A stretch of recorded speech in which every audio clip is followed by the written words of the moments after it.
నమస్తే, welcome to Ayushman భవ. కడుపులో మంట, నవీన ఆయుర్వేద వైద్యం, hyper acidity.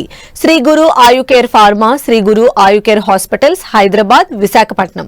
Doctor Upender, anorectal specialist, MS surgery, Ayurveda శాస్త్ర వైద్య నిపుణులు. 20-30 సంవత్సరాల క్రితం ఈ రోజుల్లో లాగా కడుపులో మంట, ఎసిడిటీ లాంటి సమస్యలు నేటి రోజుల్లో మాదిరి ఉండేవి కాదు. అల్లోపతి వైద్యంలో చాలా రోగాలకు ఉపశమనం తప్ప చికిత్స కనిపించదు. ఉపశమనమే చికిత్సగా భావించుకోవడం జరుగుతోంది. కడుపులో మంట అనే సమస్యకు ఆయుర్వేదంలో అద్భుత చికిత్సలు ఉన్నాయంటున్నారు డాక్టర్ ఉపేందర్. మరి వారిని అడిగి మరిన్ని వివరాలు తెలుసుకుందాం.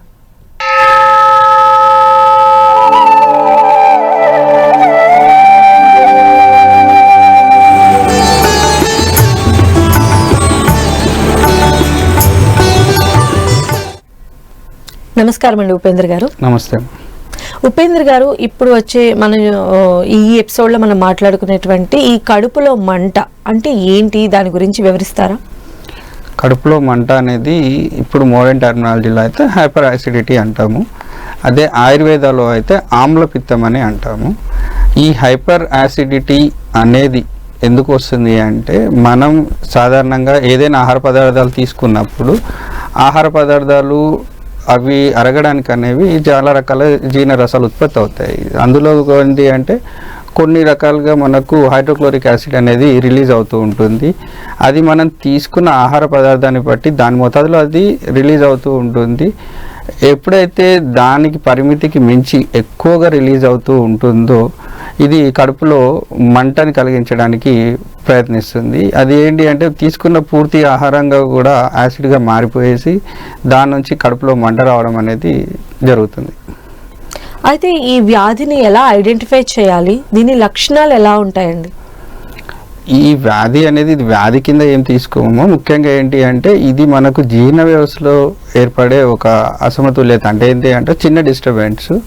ఎప్పుడైతే హైడ్రోక్లోరిక్ యాసిడ్ అనేది ఎక్కువగా రిలీజ్ అవుతూ ఉంటుందో ఆ రిలీజ్ అయిన హైడ్రోక్లోరిక్ యాసిడ్ ఏంటి అంటే గ్యాస్ రిఫ్లెక్సెస్తో పాటు తేన్పుతో పాటు పైకి వచ్చేసి ఇసోఫాగస్ అంటాం. అంటే ఇక్కడ మనకు అన్నవాహిక నుంచి స్టమక్ మధ్యలో ఏదైతే అన్న ద్వారం ఉంటుందో దాన్ని తగిలినప్పుడు ఏంటి అంటే మంటలాగా ఏర్పడుతూ ఉంటుంది. మీకు గ్యాస్ రిఫ్లెక్సెస్ లేవనుకోండి, ఓన్లీ స్టమక్లోనే మంటలాగా కనిపిస్తూ ఉంటుంది. కొంతమందికి అజీర్తి చేసినట్టు అనిపిస్తుంది, కొంతమందికి వాంతులు వస్తూ ఉంటాయి, కొంతమందికి అయితే మంటగా ఉండి చెస్ట్ అంతా హెవీగా అంటే బరువు ఎక్కినట్టు ఉంటుంది, ఇంకొంతమందికి విరేచన వెళ్ళినప్పుడు మంటలాగా అనిపిస్తూ ఉంటుంది. కామన్గా ఈ నెక్ పెయిన్, బాడీ హెవీగా అనిపించడం కూడా ఇవి మామూలుగా కనిపించే లక్షణాలు అవి. అయితే దీన్ని మనము ఐడెంటిఫై చేయడానికి ఎండోస్కోపీ లాంటి పరికరాలు అవసరం ఉంటుందంటారా, లేదా అసలు ఎలాంటి లక్షణాల ద్వారా ఐడెంటిఫై చేయొచ్చు? మొదటిగా అయితే మీకు ఎప్పుడైతే హైపర్ యాసిడిటీ మొదలవుతుందో ఫస్ట్ కనిపించే లక్షణం ఏంటి? కడుపులో మంటగా అనిపిస్తుంది. ఏదైనా ఆహారం తీసుకున్న వెంటనే కడుపులో ఇబ్బందిగా కనిపించడము, బ్లోటింగ్, కడుపు ఉబ్బరంగా అనిపించడము, లేకపోతే మీకు ఊరికే నోట్లో నీళ్లు ఊరడం అనిపించడం కానీ, లేకపోతే మెడ నొప్పిగా అనిపించడం కానీ, మీకు ఛాతీ దగ్గర బరువుగా అనిపించడం కానీ మీకు సాధారణంగా కనిపించే లక్షణాలు. దీనికి ఎలాంటి ఎండోస్కోపీకి అలాంటి అవసరం లేదు.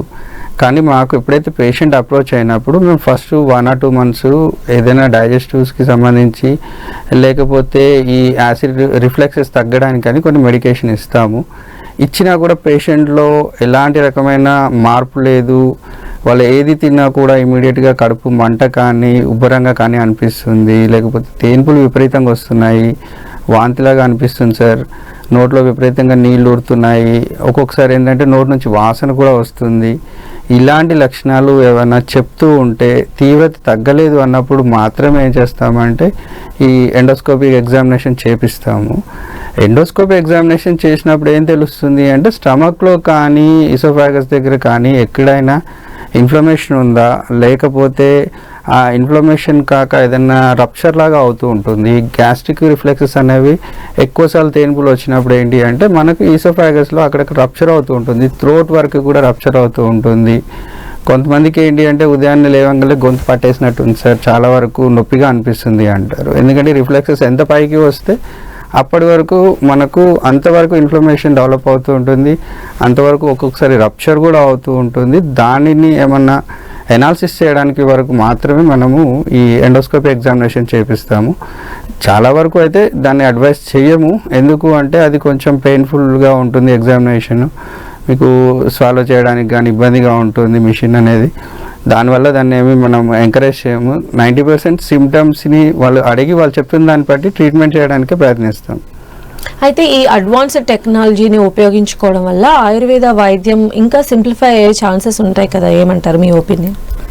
అడ్వాన్స్ టెక్నాలజీ అనేది ఒక్కలే వాడుకోవాలి, ఇది దీనికి సంబంధించి ఇంతవరకే ఉంటుంది, మేమే రాయాలి టెస్ట్ అనేది ఎక్కడ లేదమ్మా. అనాలిసిస్ ఏంటి అంటే ఇప్పుడు ఆమ్లపిత్తం అని చెప్పాము, హైపర్ యాసిడిటీ అంటే ఇది కామన్ సిమ్టమ్ ఏంటి అంటే మనకు పిత్త ఇన్వాల్వ్మెంట్ ఎక్కువ ఉంటుంది ఆయుర్వేద పరంగా. మేము దాన్ని అనాలిసిస్ చేసుకొని వీళ్ళ డైజెషన్ సిస్టమ్ కానీ వీళ్ళు తీసుకునే ఆహారపు అలవాట్లు కానీ వాటిని అనాలిసిస్ చేసుకొని చెప్తూ ఉంటాం. లేదు సార్ మాకు అలా కాదు, మాకు ఖచ్చితంగా లోపల తెలియాలి, ఏదైనా అల్సర్ ఫామ్ అయిందంటారా లేకపోతే ఎక్కడైనా మిగతా డ్యామేజ్ అయిందని అడుగుతూ ఉంటారు. అలాంటి వాళ్ళకి ఏంటి అంటే మేము ఈ అడ్వాన్స్ టెక్నాలజీలో ఎండోస్కోప్ కానివ్వండి ఫర్దర్గా ఏదైనా టెస్ట్ చేపించేసి ఓకే ఇది మీకు ఇలా ఉందమ్మా లోపల కండిషన్, పర్టికులర్గా ఈ టైం వరకు మీరు మెడికేషన్ వాడుతూ ఉండాలి, ఈ జాగ్రత్తలు తీసుకోవాలి, ఆహారపు నియమాలు కూడా పాటించాలి తప్పదు, ఈ టాబ్లెట్స్ కూడా మీరు విపరీతంగా వాడకూడదు అనేసి వాటికి సంబంధించిన సలహాలు ఇవ్వడానికి మాత్రమే. ఎవరికైనా మీకు మోడర్న్ మెడిసిన్ అయినా ఆయుర్వేద అయినా కూడా అదొక టూల్ మనకి. ఏంటి అంటే ఎగ్జామినేషన్ చేయడానికి కానీ అనాలిసిస్ చేయడానికి కానీ డయాగ్నోస్టిక్ అనేది ఒక మెథడ్ అంతే. ఇది ఆయుర్వేదకి అంటే ఒక ప్లస్ పాయింట్ అనమాట. ఎందుకంటే పేషెంట్కి చూపించడానికి మీకు ఒక పిక్చర్ ఇస్తారు, ఎండోస్కోప్ చేసిన తర్వాత దాంట్లో మీకు ఇసోఫాగస్ ఎలా ఉంది, స్టమక్ ఎలా ఉంది, వాల్స్ ఎలా ఉన్నాయి, థ్రోట్ ఎలా ఉంటుంది, ఒక పిక్చర్స్ ఇస్తారు వాళ్ళు, డిజిటలైజ్డ్ పిక్చర్, కలర్ ఇమేజ్ ఉంటుంది. అవి చూపించేసి మీకు ఎక్కడైతే కంప్లైంట్ ఉంటుంది దానివల్ల రిఫ్లెక్సెస్ ఎక్కువగా ఉన్నాయి, పెయిన్ ఎక్కువగా ఉంది అని చెప్పడానికి ఒక అవకాశం ఉంటుంది. అయితే ఈ హైపర్ ఎసిడిటీని కనుక మనం నిర్లక్ష్యం చేసినట్లయితే ఇన్ ఫ్యూచర్ దానివల్ల జరిగేటువంటి డ్యామేజ్ అనేది ఎలా ఉంటుంది? ఇది హైపర్ యాసిడిటీ అనేది మీరు ఎంత నిర్లక్ష్యం చేస్తున్న కొద్దీ అంత దాని తీవ్రత పెరిగిపోతూ ఉంటుంది. ఎందుకంటే యాసిడ్ లెవెల్స్ పెరిగిపోతూ ఉంటాయి కాబట్టి అది అక్కడున్న వాల్ డ్యామేజ్ చేయడము, అక్కడ చిన్న చిన్న అల్సర్స్ లాగా తయారైపోతూ ఉంటాయి. కొంతమందికి విరేచనం అనేది చాలా ఎక్కువగా వస్తూ ఉంటుంది, కొంతమందికి విరేచనం మంటగా వస్తూ ఉంటుంది. ఇది ఒక్కొక్కసారి మనకు రెక్టంలో కానీ ఫిషెస్ డెవలప్ అవడానికి ఛాన్స్ ఉంటుంది. చాలామందికి ఏంటి అంటే దీంట్లో వామిటింగ్ సెన్సేషన్ పెరిగిపోతూ ఉంటుంది, మనకు వాళ్ళు మాట్లాడేటప్పుడు స్మెల్ వస్తూ ఉంటుంది నోట్లోకి వెళ్ళి. కొంతమందికి ఏంటి అంటే బాగా తల తిరగడం, వీక్నెస్గా ఉంటుంది. ఎందుకంటే ఇంత హైపర్ యాసిడిటీలో వీళ్ళు ఎంత పోషకాహారం తీసుకున్నా కూడా అది అరిగిన తర్వాత మనకు డైజెషన్ సిస్టమ్ పని ఏంటి, వేస్టేజ్ని సపరేట్ చేయాలి, న్యూట్రిషన్ బాడీకి అందించాలి. ఈ రెండు జరగవు. వాళ్ళు ఏం తీసుకున్న పదార్థాన్ని కూడా ఏమవుతుంది అంటే డైజెషన్ అయిపోయి వేస్ట్ లాగా ఎక్కువగా వెళ్ళిపోతూ ఉంటుంది. దానివల్ల కూడా మనకు పోషకాహార లోపం ఎక్కువగా కనిపిస్తూ ఉంటుంది. ఇవన్నీ కూడా ఏంటి అంటే ఒకదాని తర్వాత ఒకటి తలెత్తే సమస్యలు. అయితే ఇలాంటి ప్రాబ్లమ్స్తో బాధపడే వాళ్ళు ఏంటంటే అనవసరంగా పెద్ద పెద్ద హాస్పిటల్స్ చుట్టూ తిరుగుతూ ఉంటారు. అంటే ప్రాబ్లం చిన్నదైనా కూడా వెళ్ళేటువంటి ప్లేస్, చూపించుకునే విధానం, తీసుకునేటువంటి ట్రీట్మెంట్ మొత్తం మారిపోతూ ఉంది కదా. సో దీన్ని మీరు ఏమంటారు దీనిపైన? వీళ్ళు ఎవరైనా కూడా వీళ్ళు పెద్ద పెద్ద ట్రీట్మెంట్లు ఎందుకు తీసుకోవాల్సి వస్తుంది అంటే ఇప్పుడు పేషెంట్ వచ్చినప్పుడు మేము క్వశ్చన్ స్టార్ట్ చేస్తాం, ఇంట్రాగేషన్ అంటాం. ఏంటి మీకు లైఫ్ స్టైల్ ఎలా ఉంటుంది, మీరు ఏ రకంగా ఫుడ్స్ తీసుకున్నారు, ఇంతకుముందుకు మీకు ఇలాంటి సమస్య వచ్చినప్పుడు ఏ రకంగా మందులు వాడారు, ఎందుకు వాడాల్సి వస్తుంది, ఎన్ని రోజుల నుంచి వాడుతున్నారు. ఇది ఒక ప్యాటర్న్గా మేము క్వశ్చన్ 1 to 1 అడుగుతూ వెళ్తూ ఉంటాము. వాళ్ళు చెప్పిన దాన్ని వాళ్ళ లైఫ్ స్టైలు ఇదంతా ఆలోచించుకొని ట్రీట్మెంట్ స్టార్ట్ చేసిన తర్వాత అబ్జర్వేషన్ అంటాము. ఇప్పుడు ఎందుకంటే డైజెషన్ సిస్టమ్ అనేది ఖాళీగా ఉంచేది కాదు. మీకు ఇప్పుడు హైపర్ యాసిడిటీలో మీరు ఎక్కువగా ఉపవాసం ఉంచినా కూడా మీకు మళ్ళీ హైపర్ యాసిడిటీ మళ్ళీ డెవలప్ అవుతూ ఉంటుంది. చాలామంది ఏంటి అంటే వీళ్ళు డైట్స్ మారుస్తూ ఉంటారు. ఒక డాక్టర్ దగ్గరికి వెళ్ళినప్పుడు ఈ మెడిసిన్ చెప్పారు సార్, దీనికి అలవాటు పడిపోయా, మీరు వేసుకున్నప్పుడు మాకు బాగానే ఉంటుంది అనేసి అక్కడికి ఆపుతూ ఉంటారు. దీనివల్ల ఏమవుతుంది అంటే అది చాలా చిన్న సమస్య. మనం మందులు ఎక్కువగా వాళ్ళు ఎక్కువ కంప్లైంట్ చెప్తే దాని పాయింట్ ఆఫ్ వ్యూలో ఆలోచించుకొని ఆ మెడిసిన్ని పర్టికులర్గా ఎన్ని రోజులు వాడించాలి, ఎలా వాడించాలి అనే దాన్ని బట్టి మేము షెడ్యూల్ ప్లాన్ చేస్తాము. ఫస్ట్ వచ్చినప్పుడు అప్రోచ్మెంట్లో మెడిసిన్ ఒక రకంగా ఉంటుంది, సెకండ్ అప్రోచ్మెంట్లో ఇంకొక రకంగా ఉంటుంది. డైట్ హ్యాబిట్స్ మారుస్తాము, ఫుడ్లో కూడా మార్పులు చేస్తాము. కొంతమందికి ఫుడ్ మార్చడం కష్టంగా ఉంటుంది, అలాంటి టైంలో మెడిసిన్లోనే కొంచెం ఇంప్రూవ్మెంట్ చేయడానికి చూస్తాము. దీనివల్ల ఏమవుతుంది అంటే వీళ్ళు ఓపిక్గా ఉండరు. ఎవరైతే మీకు అందుకు ఓటీసీ ప్రొడక్ట్స్ అవైలబుల్ ఉన్నాయి మార్కెట్లో, అది డైరెక్ట్ కౌంటర్ దగ్గరికి వెళ్ళిపోయి నాకు ఈ క్షణానికి ఇది వేసుకుంటే మంట తగ్గిపోతే చాలు అని ఆలోచిస్తుంటారు. ఇది ఫర్దర్గా ఏంటి అంటే మీరు అన్నట్టు ఎండోస్కోప్ ఎగ్జామినేషన్ వరకు వెళ్తుంది, తర్వాత కొన్ని ఆపరేషన్స్ వరకు వెళ్తుంది, కొన్ని అయితే పర్మనెంట్గా అసలు క్యూర్ అవ్వడానికి ఛాన్స్ ఉండవు, కొన్ని లాస్ట్కి క్యాన్సర్కి వెళ్ళిన కేసులు కూడా ఉంటాయి. అలానే ఉపేందర్ గారు, మనం చూస్తే ఆయుర్వేద వైద్యం దగ్గరికి వచ్చినప్పుడు అంటే మెడిసిన్ కన్నా ముందుగా అడిగేటువంటి క్వశ్చన్ వచ్చే జనరల్ ఎంక్వైరీ ఏంటంటే మాకు ఏదైనా ఇంట్లో హోమ్ రెమెడీ కానీ ఏదైనా చిట్కా కానీ చెప్పండి అని అడుగుతూ ఉంటారు.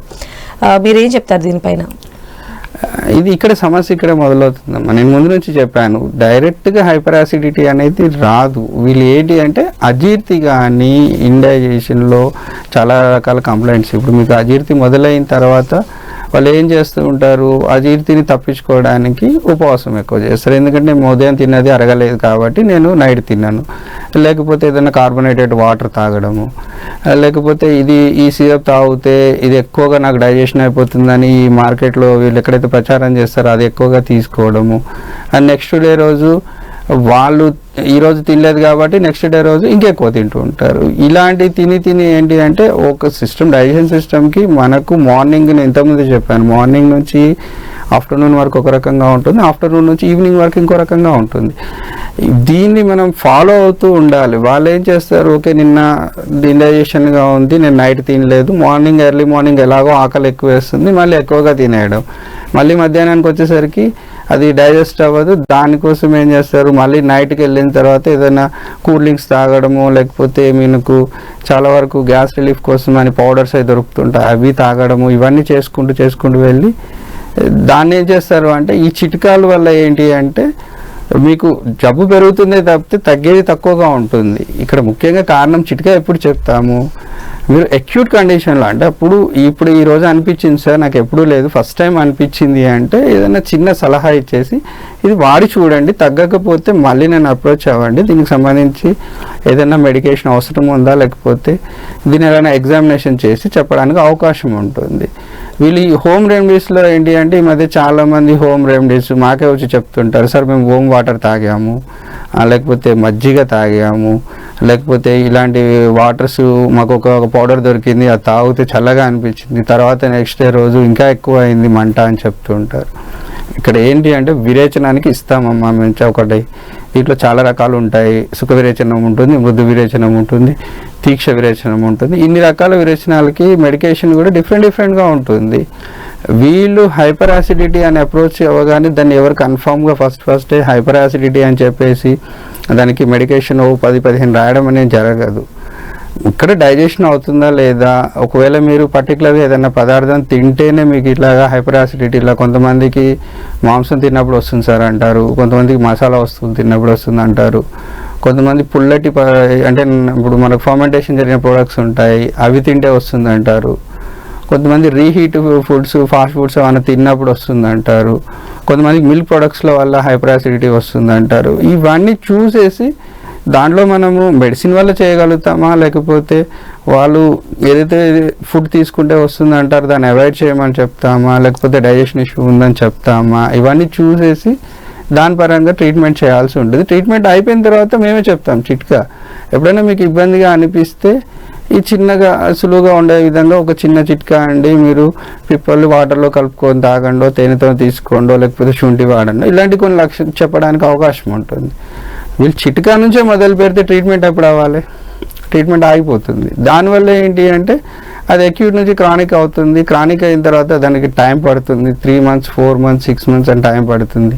దాంతో ఓపికగా మందులు వాడలేము, మాకు రిలాక్స్ అయితే చాలు. ఆ రిలాక్స్ వరకు ఏమవుతుంది అంటే సివియారిటీ పెరగడం తప్పితే మీరు ఎన్ని మందులు వాడి ఎన్ని చిట్కాలు ఉపయోగించినా కూడా అది తగ్గడం అనేది అసాధ్యం.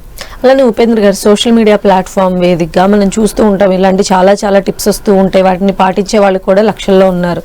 అయితే ఇది ఖచ్చితంగా క్యూర్ చేస్తుంది అంటే మీరు ఎంతవరకు బిలీవ్ చేస్తారండి? అసలు ఆ సమాచారం ఎంతవరకు అథెంటిక్ అంటే ఏం చెప్తారు?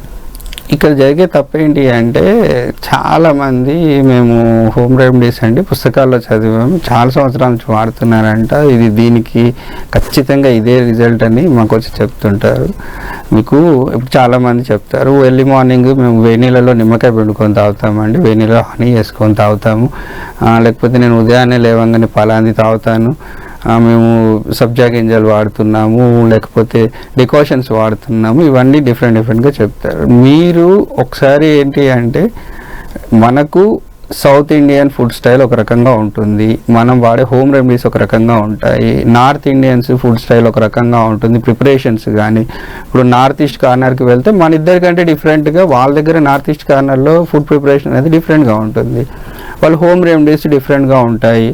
ఇప్పుడు నార్త్ వాళ్ళు ఆఫ్టర్ ఫుడ్ చాలా ఒక 2-3 స్టేట్లలోనే తిన్న తర్వాత బెల్లం తినే అలవాటు ఉంటుంది, మరి సౌత్లో మనకు అలవాటు లేదే. వీళ్ళు ఏం చెప్తుంటారు, మీరు బెల్లం వాడండి ఇది తగ్గిపోతుంది, లేకపోతే పలానా డ్రాప్స్ వాడండి పోతుంది అని చెప్తారు.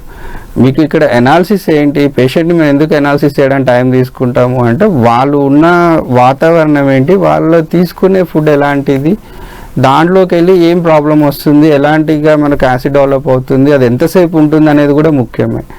మీకు అంత యాసిడిటీ డెవలప్ అయినప్పుడు కంటిన్యూగా ఏమి కూడా ఉండదు, ఒక 1-2 అవర్స్ ఉండి తగ్గిపోయిన వాళ్ళు ఉంటారు, కొంతమందికి కంటిన్యూగా ఉంటుంది, కొంతమందికి బర్నింగ్ సెన్సేషన్ తగ్గిన పెయిన్ ఉంటుంది. వీటన్నిటిని అనాలిసిస్ చేయాలి కదా. మీరు చిటిగా చెప్తే ఇది తీసుకోగానే వెంటనే మీకు తగ్గిపోతుంది అంటే ఏ రకంగా తగ్గుతుంది? దాంట్లో మనకు తీవ్రత తెలియాలి కదా, ఏజ్ ఉంటుంది, వాళ్ళకి మల్టిపుల్ కంప్లైంట్స్ ఉంటాయి. ఆ పేషెంట్ ఫర్ ఎగ్జాంపుల్ చెప్తున్నాను, ఒక క్యాన్సర్ పేషెంట్ ఉన్నాడు, ప్రొలాంగ్గా వాళ్ళు కీమో మీద ఉంటారు, యాంటీబయాటిక్స్ వాడిస్తూ ఉంటారు, కొన్ని పెయిన్ కిల్లర్స్ వాడిస్తూ ఉంటారు. దీనివల్ల యాసిడిటీ అనేది మీకు అన్కంట్రోల్డ్గా ఉంటుంది, అసలు తగ్గించడం ఛాన్సే ఉండదు. అయినా కూడా ఏం చేస్తాము, డిఫరెంట్ మెడికేషన్స్ యూజ్ చేసి వాళ్ళ ఉన్న సివియారిటీని బట్టి ఇప్పుడు వాళ్ళకి ఏ రకంగా ఇస్తే తొందరగా రిలీఫ్ ఉంటుంది ఇవన్నీ ఆలోచించిస్తాము. ఆర్థరైటిస్ పేషెంట్ ఉంటారు, వీళ్ళలో ఫస్ట్ సిమ్టమే ఇండైజేషన్, వీళ్ళు క్రానిక్ ఇండైజేషన్ కాస్త అది యాసిడిటీగా డెవలప్ అవుతూ ఉంటుంది, వాళ్ళకు ఒక రకంగా ట్రీట్మెంట్ ఇవ్వాల్సి వస్తుంది. ఇట్లా ఒక జబ్బుకి ఇది ఏ కారణమో తెలుసుకొని ట్రీట్మెంట్ చేయడం అనేది చాలా సులువు, కానీ చిట్కా వైద్యంతో మాకు తగ్గిపోవాలి, చిట్కా చేస్తే చాలు. ఆయుర్వేదంలో ఏంటి అంటే, ఆయుర్వేదాన్ని విశ్వసిస్తాం, ఎప్పుడు నమ్ముతారు, చిట్కా వైద్యం చెప్పి చిట్కా తగ్గితే ఆయుర్వేదం మంచిది. డాక్టర్ ఏదైనా ఇచ్చేసి ఇది ప్రిస్క్రైబ్ చేసి ఈ మెడికేషన్ 2-3 టైమ్స్ వాడండి అంటే మాకు ఆయుర్వేదం పడదు, సింపుల్గా చెప్పేస్తారు. పడదు అంటే ఎందుకు పడదమ్మా అంటే వాళ్ళ దగ్గర ఆన్సర్ ఉండదు, ఏమవుతుంది అన్నా కూడా చెప్పారు, మాకు పడలేదు సార్ అంతే, మీరు చెప్తున్నాం కదా, ఏదైనా చిట్కా చెప్పండి పాటిస్తాం. మరి ఆ చిట్కా వైద్యం కూడా ఆయుర్వేదం నుంచి వచ్చిందే కదా, మరి దానికి ఏంటి సమాధానం అంటే, లేదు చిట్కా చెప్పండి పాటిస్తాం. ఇప్పుడు నేను ఇంటర్వ్యూలో కూడా చాలామంది కింద నాకు ఆన్సర్ ఇచ్చేది ఏంటంటే, చిట్కా వైద్యం చెప్పట్లేరు మీరు, చిట్కా నేను పేషెంట్ అనాలిసిస్ చేయకుండా చిట్కా ఎలా చెప్తానమ్మా, అది కూడా కారణమే కదా. అయితే కడుపు ఇలా మంటలు, ఎసిడిటీ ఇలాంటివి రాకుండా హాయిగా చల్లగా ఉండాలంటే మీరు ఎలాంటి ఫుడ్ తినాలని చెప్పి సజెస్ట్ చేస్తారండి? ఇక్కడ ముఖ్యంగా ఏంటి అంటే, తినే పదార్థం అనేది ముఖ్యంగా హార్డ్గా ఉండకూడదు, అంటే ఎక్కువగా నీటి శాతం తక్కువ ఉండకూడదు తినే దాంట్లో. రెండోది ఏంటంటే, రీహీట్ చేసి ఎక్కువగా మసాలాలు వేసి ఆయిల్స్ కూడా దీంట్లో ముఖ్యంగా భాగం. ఎందుకంటే మనం ఇందులో హైపర్ యాసిడిటీలో ముఖ్యంగా ఫస్ట్ వచ్చే కంప్లైంట్ ఎక్కడి నుంచి తనకు వస్తుంది అంటే, మనం వాడే ఆయిల్స్ తర్వాతే స్పైసెస్ కూడా అన్నీ కూడా మీకు గ్యాస్ట్రిక్ ఇరిటేషన్ క్రియేట్ చేయవు. దాంట్లో ఏంటి అంటే, పచ్చిమిర్చికి ఎక్కువగా ప్రాధాన్యత ఉంటుంది, తర్వాత ఎండుమిర్చి, తర్వాత మసాలా దినుసులు ఏవైతే వాడతామో స్పైసెస్ వాటిలో ఉంటుంది. తర్వాత ఏంటి అంటే, ఇప్పుడున్న ట్రెండ్ ఏంటి అంటే, ఫ్రెష్ పెరుగు బాగా తింటూ ఉంటారు. ఫర్మెంటేషన్ జరిగిన పెరుగు ఏదైతే కొద్దిగా పులుపు ఎక్కుతుందో అది మాత్రమే మనకు డైజెషన్ ఇంప్రూవ్మెంట్లో పనిచేస్తుంది, తప్పితే ఫ్రెష్గా తయారైన పెరుగు కంప్లీట్గా ఫర్మెంటేషన్ జరిగింది మనకు డైజెషన్ సిస్టంలో ఇలాంటి కంప్లైంట్స్ క్రియేట్ చేస్తూ ఉంటుంది. ఇంకొకటి ఏంటి అంటే, మాంసాహారం దీనికి ఏమైనా సంబంధం, మీరు మాంసాహారం తినొచ్చు తప్పేమనట్లేదు, మాంసాహారాన్ని కూడా బాగా బాయిల్ చేసి బాగా ఉడికించిన తర్వాత స్పైసెస్ తగ్గించుకొని వేసుకొని తినండి, దాంతో నష్టమేం లేదు. మీరు కంప్లీట్గా ఏంటి అంటే మీరు చాలామంది హైపర్ యాసిడిటీలో మాంసం మానేయమని చెప్తున్నారు సార్ అంటారు. నాన్ వెజ్ మానేసుకోండి, అది ఇలా మీకు డైజెస్ట్ అవ్వట్లేదు, ఎక్కువసేపు ఉండిపోవడం వల్ల మళ్ళీ అది గ్యాస్ట్రిక్ రిఫ్లెక్సెస్ వస్తున్నాయి, దానివల్ల కడుపులో మంటగా ఉంది అంటే అది మీకు ఖచ్చితంగా ఎలర్జీకి ఉంది, మానేసుకోవాల్సి వస్తుంది, తప్పదు. దానికి ఇది ఖచ్చితంగా హైపర్ యాసిడిటీ ఉన్న ప్రతి ఒక్కరు మాంసాహారం మానేయాలి అంటే అలా ఏమి ఉండదు. నేను చెప్తున్నాం కదా, ఆయిల్స్ కానీ రీహీట్ ఫుడ్ కానీ స్పైసెస్ కానీ వాటి క్వాంటిటీ తగ్గించుకొని మీకు ఉన్న కంప్లైంట్ ముందు తగ్గిపోయిన తర్వాత, హైపర్ యాసిడిటీ తగ్గిపోయిన తర్వాత అప్పుడు డైట్ చార్ట్ ఇస్తాం. మీరు ఫస్ట్ హైపర్ యాసిడిటీ తగ్గక ముందే మాకు డైట్ చెప్పండి సరిపోతుంది, దానివల్ల కంట్రోల్ అవుతుంది అంటే 10% కంటే ఎక్కువ రిజల్ట్ ఉండదండి మీకు. అలానే ఉపేందర్ గారు, ఈ హైపర్ ఎసిడిటీకి చెస్ట్ పెయిన్కి సంబంధం ఉందా అండి? హైపర్ యాసిడిటీలో మనకు చెస్ట్ పెయిన్ ఒకటి, చెస్ట్ హెవీనెస్ అనేది రెండు మేజర్ కంప్లైంట్స్. ఎందుకు అంటే మీకు లోపల ఎప్పుడైతే ఈ యాసిడ్ డెవలప్ అవ్వడానికి ముందే మీకు ఫస్ట్ బ్లోటింగ్ వస్తుంది. అంటే ఏంటి, జీర్ణాశయం అనేది కొద్దిగా ఎన్లార్జ్ అయిపోయేసి అది ప్రెజర్ ఇస్తూ ఉంటుంది, అప్పుడు చెస్ట్ హెవీగా ఉంటుంది, ప్లస్ నెక్ పెయిన్ కూడా ఉంటుంది. ఈ రెండు రకాల కంప్లైంట్స్ ఉంటాయి. ఇది ప్రైమరీగా మనం చూసే లక్షణాలు. రెండిట్లలో కూడా చెస్ట్ పెయిన్ వస్తుంది, చెస్ట్ దగ్గర బర్నింగ్ సెన్సేషన్ కూడా ఉంటుంది. అది సివియారిటీ పెరుగుతున్న కొద్దీ ఏమవుతుంది అంటే రిఫ్లెక్సెస్ ఎక్కువ అయిపోయి థ్రోట్ వరకు వెళ్ళి అక్కడ కూడా పెయిన్ రావడము, అక్కడ కూడా మంటలాగా అనిపించడం అనేది ఎక్కువగా చూస్తూ ఉంటాము. ఇది ఏంటి అంటే మీకు హైపర్ యాసిడిటీ డెవలప్ అవ్వడానికి ముందు ఎవరికైనా సివియర్గా బ్లోటింగ్ కంప్లైంట్ అంటే కడుపు ఉబ్బరము, చాలామందికి ఏదైనా తినగానే ఇట్లా కడుపు కుండలాగా అయిపోయేసి ముందుకు వస్తూ ఉంటుంది, వాళ్ళు కొద్దిగా తిన్న అదే కంప్లైంట్ ఉంటుంది. సో ఈ కంప్లైంట్ ఉండి వాళ్ళు క్రానిక్గా యాసిడిటీ డెవలప్ అయిన వాళ్ళలో ఈ మీరన్న చెస్ట్ హెవీనెస్ కానీ, చెస్ట్ పెయిన్ కానీ, థ్రోట్ అండ్ నెక్ పెయిన్ కానీ ఇవి కామన్గా మనం చూసే కంప్లైంట్స్ అవి. అయితే ఈ ప్రాబ్లం రాకుండా ఉండటానికి life style modifications and food habits ఎలాంటివి అలవాటు చేసుకుంటే బెస్ట్ అంటారు? ఫస్ట్గా ఫర్మెంటేషన్ ఫుడ్స్ తినొద్దండి. అంటే బాగా నిల్వ ఉన్నవి, నిల్వ పచ్చళ్ళు కానీ ఇవి ఖచ్చితంగా మానేసుకోవాలి. బేకరీ ఐటమ్స్ అంటే మీకు బేకరీ ప్రొడక్ట్స్లో చాలా వరకు ఈస్ట్ కలుపుతూ ఉంటారు. ఈస్ట్ కలిసిన ప్రతిదీ కూడా మనకు ఈ హైపర్ యాసిడిటీ బాగా డెవలప్ చేస్తూ ఉంటుంది. మూడోది ఏంటి అంటే చాలామంది కుకీస్ అలవాటు ఉంటుంది, ఇవి ఎక్కువగా తినకూడదు. బాగా నూనెలో వేయించినవి అవి అస్సలు వాడకూడదు.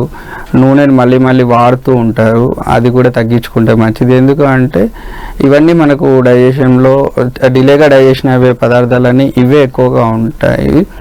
ఇంకొకటి ఏంటి అంటే తినేటప్పుడు ఏదైతే తిన్నామో అది ఒక లిమిట్ వరకు చూసుకోండి. అంటే మీరు ఒకే రకమైన పదార్థాన్ని 4-5 సార్లు తినొచ్చు కానీ ఒకేసారి ఎక్కువగా తినకూడదు. ఇంకొకటి ఏంటి అంటే చాలా రకాల పదార్థాలు కలిపి కూడా తినకూడదు, ఇది ఒకటి. రెండోది ఏంటి అంటే ఉపవాసాలు. చాలామంది ఏం చేస్తుంటారంటే ఉపవాసం చాలా వరకు 12 గంటల పైన చేస్తూ ఉంటారు, కొంతమంది 18 గంటలు. వాటర్ కూడా తీసుకోరు, ఇది ఒకటి చాలా ముఖ్యమైన విషయం. మూడోది మీకు చాలామంది కొద్దిగా కడుపు మంట రాగానే వెంటనే చల్లటి తాగడం అలవాటు చేసుకుంటూ ఉంటారు, వాటర్ ఎక్కువ తీసుకుంటూ ఉంటారు. ఇది కూడా చాలా వరకు దీన్ని సమస్యను పెంచడానికి ఎక్కువ కారణాలు అన్నమాట. మీకు ఒకవేళ కడుపు చాలా మంటగా ఉంది అంటే అప్పటికప్పుడు తాత్కాలికంగా పనిచేసేది అంటే కొబ్బరి నీళ్ళు తాగొచ్చు, చాలా వరకు మంచిగా ఉంటుంది. కొద్దిగా మజ్జిగ అంటే ఫర్మెంటేషన్ జరిగింది, అది ఎలా అంటే మీరు ఈరోజు నైట్ ప్రిపేర్ చేసి పెట్టుకున్నారు అంటే రేపు లంచ్లో అంటే ఒక 18 గంటలు దాటాలి. ఆ మజ్జిగ ఆల్రెడీ చేసి పెట్టుకుంది ఒక 18 గంటలు దాటిన తర్వాత తాగండి, అది కూడా చాలా మీకు ఉపశమనం ఇస్తుంది. దాని తర్వాత ఏంటి అంటే తినే పదార్థాల్లో ఎప్పుడు డ్రైగా ఉండకూడదు, గట్టిగా ఉండకూడదు. దుంప పదార్థాలు కానీ మాంసం కానీ ఇవేంటి అంటే డ్రైగా ఉండేవి, ఎక్కువగా నూనెలో వేయించినవి తినకండి. ఎక్కువ శాతం నీటి శాతం ఎక్కువగా ఉండేలాగా వండుకొని తినండి. అయితే అక్యూట్ స్టేజ్లో బెస్ట్ మెడికేషన్ అంటే ఏం చెప్తారు? ఎలాంటి మెడిసిన్స్ బెస్ట్? అక్యూట్ స్టేజ్లో ఏంటి అంటే ఫస్ట్ మనకు కొద్దిగా బెల్చింగ్స్ లాగా తేన్పులాగా వచ్చేసి మంట ఉండి కొద్దిగా నీరసంగా అనిపించేది అక్యూట్ కండిషన్. ఇలాంటి కండిషన్లో ఏంటంటే మార్కెట్లో బ్రాండెడ్గా అంటే ఇవి చిన్న కంపెనీలో చెయ్యరు, చాలా బ్రాండెడ్ మెడిసిన్గానే దొరుకుతుంది. అవిపత్తికర చూర్ణం అని దొరుకుతుంది. ఇది ఏంటి అంటే జస్ట్ 1 గ్రామ్ అంటే 1 స్పూన్ అనేది 3 గ్రామ్స్ కెపాసిటీ ఉంటుంది. దాంట్లో హాఫ్ అంటే 1.5 గ్రామ్ తీసుకోండి. మజ్జిగలో, అది కూడా బాగా పల్చగా చేసుకున్న మజ్జిగలో కలుపుకొని దాన్ని కూడా తినడానికి 15 నిమిషాల ముందు తాగాలి. తాగిన తర్వాత బ్లోట్ వచ్చేస్తుంది మీకు, అంటే కంప్లీట్గా బ్లోట్ రిలీఫ్ అయిపోతుంది, కడుపు ఉబ్బరం తగ్గిపోయేసి తేన్పులాగా వస్తుంది. అది వచ్చిన తర్వాతే ఫుడ్ తీసుకోవడం స్టార్ట్ చేస్తే ఈ యాసిడిటీ కండిషన్ అనేది చాలా వరకు తక్కువగా ఉంటుంది. థ్యాంక్ యూ సో మచ్ అండి ఉపేందర్ గారు. వెల్కమ్. ఇది ఇవాల్టి ఆయుష్మాన్ భవ. చూస్తూనే ఉండండి 10 TV.